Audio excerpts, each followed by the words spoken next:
Welcome back. Class AA quarterfinals are up now. The Estancia Bears and perennial power Texaco deciding who will move on to the semifinals.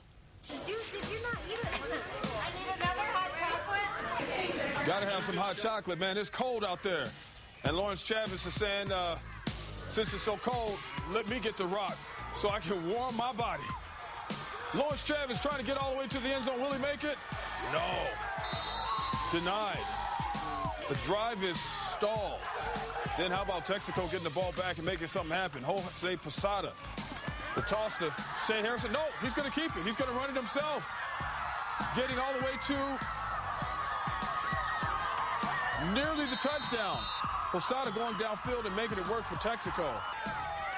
Then he's into the end zone, making good production right there. Texaco up 7-0. You got to stay together now. You got to stay together. Here we go. 1, 2, 3, 4.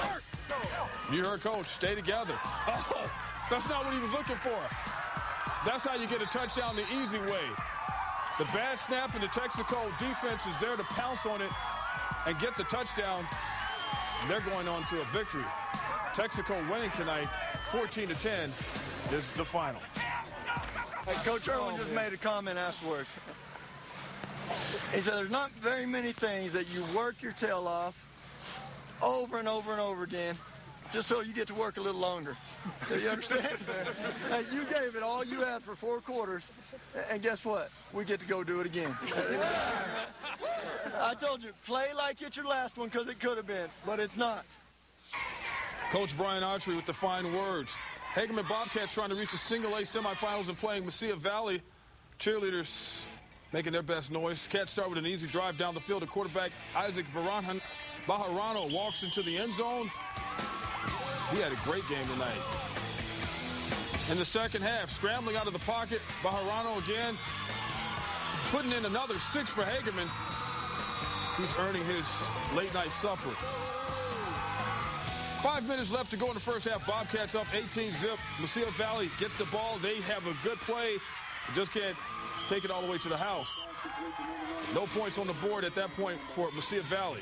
Then Hagerman getting the ball back. Bajarano pulls back and he looks deep and connects. Leonard Hamilton, see ya!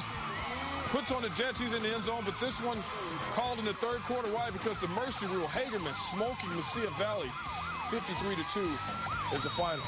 NewMexicoPreps.com, Kyle Henderson back to talk about the small schools. Now, I think it's like when you look at a game like that and you see Hagerman just putting it on, I mean, you have to say that maybe they're probably the favorite in single A, or do you say in double A that it's, you know, we were talking about this earlier, Tularosa, you like them, huh? You know what, Tularosa is going to be really tough to beat, but I'll tell you what, Santa Rosa right now, they're catching fire. They won their last 5 football games, and, you know, they run the single wing, and I don't know if you've ever seen them play, but they don't have a quarterback. You know, it's a lot of misdirection in the backfield. They have a really good running back by the name of Jason Martinez, so maybe watch Santa Rosa creep up and maybe knock off Tularosa. It's going to be tough to do because Tularosa has some big-time offensive weapons. Quarterback Levi Silva, the Coleman brothers as receivers, and then you drop down to 1A. You got Isaac Bajarano, who we just saw doing work on the offensive side. They got some good receivers. They won last year, so they're coming into this season with a lot of momentum. Watch for Fort Sumner to be their toughest opponent going forward. Okay. All right. I like that assessment. Talking about tough opponents, you know, the Lobos are playing this weekend, and before we get out of here, we want to talk a little bit about them. The battle of dual quarterbacks is coming up. You know about Lobo freshman Stump Godfrey. Well, Tim Jefferson plays for Air Force, and he's just as good. Lobos are coming off their first win of the season with a very confident Godfrey ready to make his second start.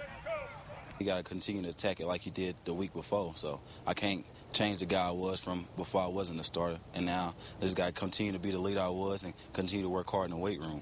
They're just as much a zone team, inside, outside zone, the misdirection, the fly sweep stuff, as they are with their traditional veer schemes or their midline schemes. So definitely creates some problems.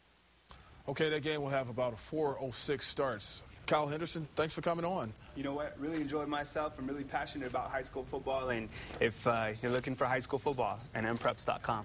All right, you heard it here. Our stash has been depleted, but the New Mexico Chevy Dealers.com Football Friday Night Show still rolls on. We'll see.